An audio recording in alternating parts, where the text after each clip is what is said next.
నమస్కారం అండి, నేను మీ పద్మావతిని.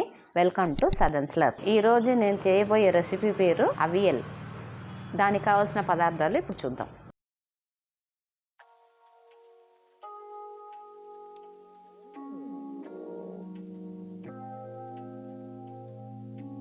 చాప్డ్ వెజిటేబుల్స్, నానబెట్టుకున్న బఠానీలు, 2 కరివేపాకు రెబ్బలు, తగినంత ఉప్పు,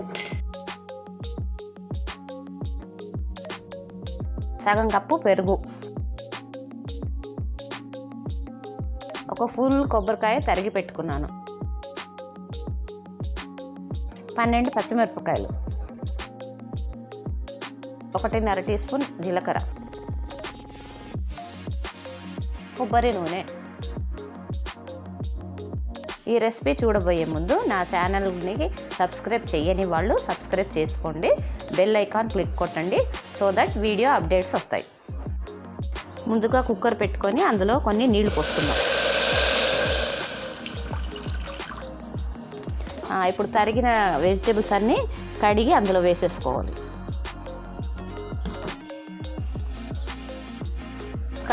మునక్కాడలు, కందగడ్డ, బీన్స్, గోరు చిక్కుడుకాయలు, క్యారెట్, గుమ్మడికాయ, ఇంకా బాగా ఇష్టం ఉన్న వెజిటేబుల్స్ వేసుకోవచ్చు.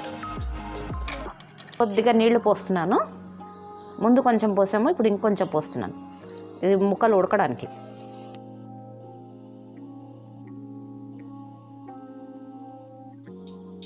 ఈ బఠానీలు కూడా ఇందులో వేసేసుకోవాలి.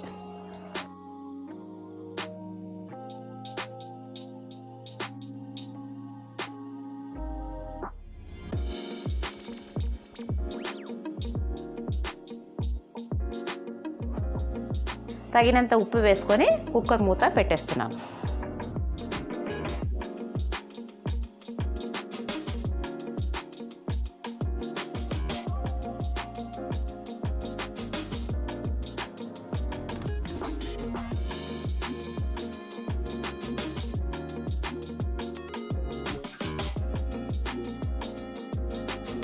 ఇది ఆవిరి వచ్చిన తర్వాత 2 విజిల్స్ వచ్చేదాకా ఉంచుదాం. దీనికి ఒక చిన్న స్టోరీ ఉందండి, చెప్తాను. ఇది అసలు అవ్యల్ అనేది ఎందుకు చేసుకుంటారో అది కూడా ఇప్పుడు చెప్తాను. ఇది పూర్వకాలంలో పంచపాండవులు అడవికి వెళ్ళారు, అరణ్యానికి వెళ్ళినప్పుడు 5 ఒక్కొక్క పని చేయాలి. భీముడిని వంట చేయమని చెప్పాడు ఆ మహారాజు. అయితే భీముడికి వంట రాదు, కానీ రాదు అని అతను చెప్పుకోలేదనమాట. సరే చేస్తాను, వచ్చినట్టే యాక్షన్ చేసి చేస్తానని చెప్పేసి చూశాడు. లోపలికి వెళ్ళి వంటశాలలో వెళ్ళి చూసేసి ఒక్కొక్క వెజిటేబుల్ తీసుకొని కట్ చేసి 5 నిమిషాల్లో ఈ అవియల్ని రెడీ చేశాడు. అప్పటి నుంచి కూడా రాజుకి చాలా నచ్చిందనమాట. భీముడు, నువ్వే రేపటి నుంచి మా వంటశాలలో వంట చేయాలి, ఇంకెవరు చేయకూడదని చెప్పేసి రాజు చాలా మెచ్చుకున్నాడు. అప్పటి నుంచి ఈ అవియల్ చాలా ఫేమస్ అయిపోయింది. ఇదేనండి అవియల్కి వెనక దాగున్న హిస్టరీ.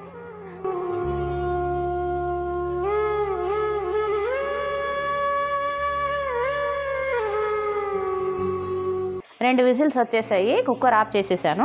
ఇది వెయిట్ తీసేలోపు మనం దీనికి కావాల్సిన మిశ్రమాన్ని గ్రైండ్ చేసుకొని వద్దాం. ముందుగా కొబ్బరి వేస్తున్నాను.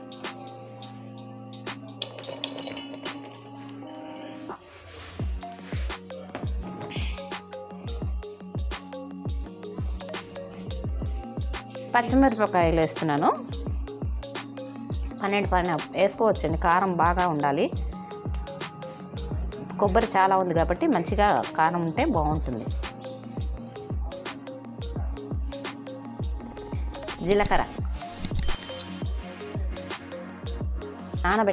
ముందుగా నానబెట్టుకుంటే తొందరగా నలుగుతుంది. ఇందులో కొద్దిగా నీళ్లు పోసి మెత్తగా గ్రైండ్ చేసుకొని రావాలి.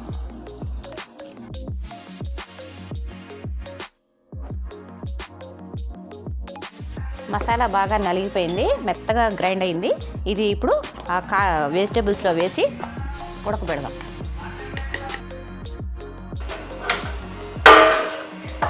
ఇందులో ఈ మిశ్రమాన్ని వేసేద్దాం. ఇది బాగా ఉడకాలి, ఎందుకంటే కొబ్బరి, జీలకర్ర ఇవన్నీ పచ్చి వాసన పోయేటట్టు పచ్చిమిరపకాయలు కూడా వేసాం కదా, మంచిగా ఉడకాలి. ఈ ఉడికిన తర్వాత ఆ వెజిటేబుల్స్ని ఇందులో వేసేద్దాం.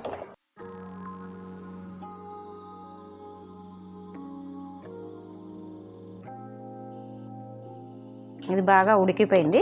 ఇప్పుడు ఆ వెజిటేబుల్స్ని ఇందులో వేసేసుకుందాం. నీళ్లు తీసుకొని వేసుకోవాలి, ఎందుకంటే నీళ్లు బాగా ఎక్కువైపోతే అది పల్చబడిపోతుంది, ముక్కలు అది కలవదు. సో కొంచెం నీళ్ళు తీసేసుకొని వేసుకుంటే బాగా గట్టిగా వస్తుంది. బాగా గట్టిగా ఉంది, కొద్దిగా నీళ్లు పోస్తున్నాను.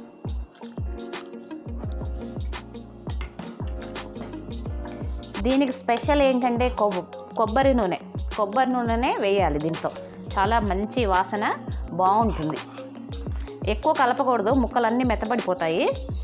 ఒక 2 స్పూన్ కొబ్బరి నూనె వేసుకోవచ్చు.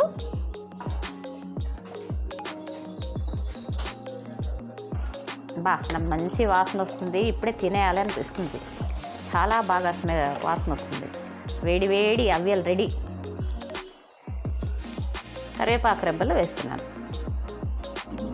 తర్వాత పెరుగు వేస్తున్నాను. పెరుగు వేసిన తర్వాత ఉడకకూడదు, ఉడికితే మళ్ళీ పలచగా అయిపోతుంది. కాబట్టి పెరుగు కొంచెం యాడ్ చేస్తున్నాను. స్టవ్ ఆఫ్ చేసేసాను. పెరుగు వేసిన తర్వాత ఉడకకూడదు, పలచబడిపోతుంది. కాబట్టి స్టవ్ ఆఫ్ చేసి పెరుగు వేసేసి కలిపేస్తున్నాను.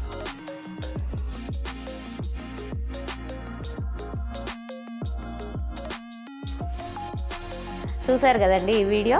ఈ రెసిపీ కనుక నచ్చితే మీరు కూడా ట్రై చేసి నా ఛానల్కి సపోర్ట్ చేయండి, సబ్స్క్రైబ్ చేయండి, బెల్ ఐకాన్ క్లిక్ కొట్టండి. తర్వాత ఇంకో చిన్న విషయం, ఇప్పుడు మళ్ళీ లాక్డౌన్ మొదలయ్యేటట్టుంది. So stay home, stay safe. Thank you.